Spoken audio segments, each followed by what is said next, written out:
Welcome, Annie Collins here for Fairy Stamper. Today we're going to create this thank you card. Let's go over the products I use. Some Fairy Hug stamps. I'm going to use this little fox right here. The Condo Dwellers. I'm going to use this little fairy right here. That's one coming in. Some Bulrushes. And for my stash, a little leaf stamp. I'm also going to bring in from my stash this stencil. It looks like wind or a windy day kind of deal. Okay, and then some metallic cardstock in a copper color, pattern paper in this shades of green plaid, and I also have an 110-pound card base, and then an extra piece of white cardstock. This is 80-pound weight, and we're going to be doing our stenciling on that. I already stamped my sentiment, which reads, "So thankful for you." And basically I'm going to create more of a masculine thank you, so that's why my colors are so much darker. I'm going to bring in some Distress Oxide and Speckled Egg, Scattered Straw, Dried Marigold, Gathered Twig, and then later on I pull in a little aged Mahogany, and VersaFine Clair in Nocturne. And we'll have a little strip left over of my pattern paper that I will use to back my sentiment. So let's jump right into it. I'm going to pull in my waffle flower stencil mat. My stencil I already sprayed with pixie spray, so it stays because it's very intricate. And we're going to start with Speckled Egg and Scattered Straw first. I got my blender brushes in, and we're looking for a warmer sky. We're not looking for super cool and bright and sunny. This is going to be a little more subtle, a little more kind of sky. So we have Speckled Egg on the top, and then I'll put Scattered Straw towards the bottom, and then I'll blend in between. Yeah, sort of like a soft green. So now here I am coming in with our Scattered Straw, and it looks overwhelming now, but once you take that stencil off, you'll see how subtle and nice this background will be. Getting that all blended in, I'll go back in with my Speckled Egg one more time, filling it in. It looks really soft because it leaves quite a bit of white in the background. Alright, so I blend that in, and you can see you get sort of that greeny color in between. So we'll close these and set them to the side, and we'll peel off our stencil. And there you have it. Here's our design. I'll move all that out of our way, and I'll bring in our stamping platform. Actually, before I do, I'm going to cut off that little bit that didn't get the stencil. This panel is way bigger than my finished panel should be, so I'm going to trim it down, and then I'll bring in our stamping platform to stamp our images. I like starting off when I'm stenciling with a bigger, for the most part, with a bigger piece of paper, and then trim it down, because sometimes the edges get a little too much more color than you want, or whatever the case may be. Every once in a while I'll trim my panel down to the size I want and stencil on it. Alright, so now I have the stencil panel the size I want, but now I have to trim down my copper specialty paper, because I just want a little edge all the way around, barely 1/8 of an inch all the way around. So I'm just going to trim it down, and yes, this isn't adhered yet to the copper paper, so I'm being very really willy-nilly there, not taping or adhering that panel down. Alright, so we're going to stamp the Bulrushes, and I'm going to stamp those across the bottom, and I'm trying to go up and down when I do, so they're not like straight across. And I'm going to use my VersaFine Nocturne ink for this. VersaFine Clair Nocturne ink, I'm sorry. So I'm going to move everything out of my way. Make sure my panel's secure with my magnets. And then I'll start stamping this. Now, since this is a solid stamp, I try to stamp it twice, so I get a nice darker image. And I'm not looking for exact perfection. I just want it to look really nice here and crisp. So I move on to the next second stamping of each, and every time I stamp it, I will stamp it 2 times.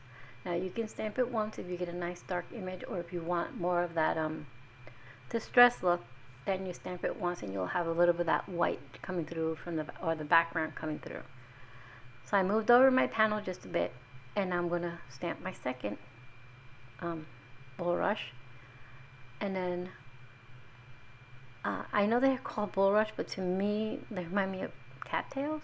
That's what I've always called them, but that's what the stencil calls them, the stamp calls them bulrushes. Alright, so I'm on my third one, and as you can see, I moved my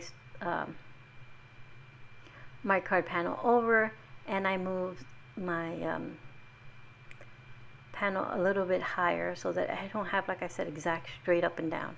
So now I'm going to stamp the last one here to fill in that little corner that we have. Get that on there, and do the same thing, pick it up and stamp it. Once this is done, we're going to stamp our fairy and then our fox. Get that last one good and crisp. There we go. So I'm going to wipe down quickly my background here of my platform so I don't have ink everywhere. I'm going to grab my little fairy, move my panel in, and decide where I want to put her. So I grabbed her out. I'll move her up with her backing. I'm going to place her there, and then I have the leaves that are going to go into mix on the bottom. But I'm not going to worry about that because I'll freehand those leaves. What I'm looking for now is my fox stamp, because I want to make sure my placement is really good here. So I'm going to place him here. Now I can move my fairy down and over to, so that it looks like she really is coming in to give him a little, you know, a little sprinkle of love. So I know where I want my fox to be, so now I go ahead and stamp my fairy. And again, I'll use VersaFine, Clair, and Nocturne. So I'm going to make sure my panel is secure and stamp her. Luckily, I only needed to stamp her once. She came out nice and dark right off the bat, which is yay. Alright, so I'm going to set my panel to the side to dry. While that's going on, I'm going to stamp my fox. Now I have a piece of accent 80-pound opaque white cardstock here. That's usually what I use for my Copic coloring, because it's called ultra smooth, and it is super smooth. But I wanted the fox to be really bright, so I pulled that in, and I'm going to stamp him first with dried marigold. So I go ahead and ink it up with the dried marigold, and that's a distress oxide. I stamp him, apply a little pressure there. Once I have him how I want, I'm going to do a double stamping of this, or two color stamping is what I'm going to call it. So I have him all stamped up. I stamped him twice with the dried marigold. Now I'm going to bring in my gathered twigs. I'm only going to ink the edges of the stamp. Anything else I'll rub off or blend in with my finger just to smooth it out. I also don't want those hard edges. So what's going to happen is we'll have two colors on our fox. So I'm going to blend it a little bit there, and then I'll press so that the edge of his back and the edge of his paws and tail all have a darker color. But for the most part, he is in the scattered straw color. Okay, so now that we have that, I'm going to bring in my aged mahogany, and I'm going to use that little leaf stamp that I had, and I'm going to stamp it all across the ground here, almost like leaves have fallen on there. It's just a filler because it just looks so empty towards the bottom, so I'm just going to use that as a little filler, and I'm just going to freehand stamp these all across the bottom. And I turn my stamp in different directions so the leaves aren't all facing the same directions, because no leaves fall in the same direction. Alright, so I have that there. This adds a little more filler, and it also adds a little more grounding for our little fox. Otherwise he would just look too airy, so I wanted him to feel like he's sitting on the ground. So I'm bringing in some sheer shimmer spray, and this is from Imagine Crafts, in gold, and I'm just putting little droplets everywhere. Just dropping them everywhere. That's just an optional thing. You do not have to do that, but I thought it would create a nice texture. Alright, so I'm going to quickly wipe my area, and this is going to need to dry. So if you're in a rush, you heat set this with your heat tool, If you don't mind waiting, then you let it sit and it wait for it to dry. So I'm going to quickly heat set everything. Also, I'm not sure if you're aware, but VersaFine Clair takes a while to dry. So if I were to touch anywhere on this panel where the VersaFine Clair was, while it's still wet, I would smear it. So it's always good to heat set your VersaFine Clair when you're using it. Alright, so our panel is dry. We can bring in the rest of the components to our card so we can start putting it together. But first, I have to fussy cut our little fox. So I'm going to trim away the excess cardstock, and then I will fussy cut him. And like a magic, he's all fussy cut. And I went ahead and put foam adhesive on the back of him. So let's start placing our card, creating our card. So I'm going to adhere our pattern paper layer right onto our card base. And I'm using liquid adhesive to do this. And then I'm going to adhere this stenciled panel onto our specialty paper, which is that copper colored. And I pulled the copper because the fox has that orangey tone to him, so I thought it would, blend nicely. Although I have some gold in there, the gold goes nicely. It's very small splatter, and you have the scattered straw in there, and in the plaid pattern paper, it has that green but with a little bit of yellow undertones, so it all blends beautifully. Alright, so we have our card base all set up here, and now it's time to add our little fox. So I'm going to adhere him right there, press him into place. All the backing has been removed. Now let's work on our sentiment. I have this little sentiment strip that says, "So thankful for you." Again, this is more of a masculine thank you. So I'm going to just trim it down because I stamped that on a larger piece of accent opaque, like I said.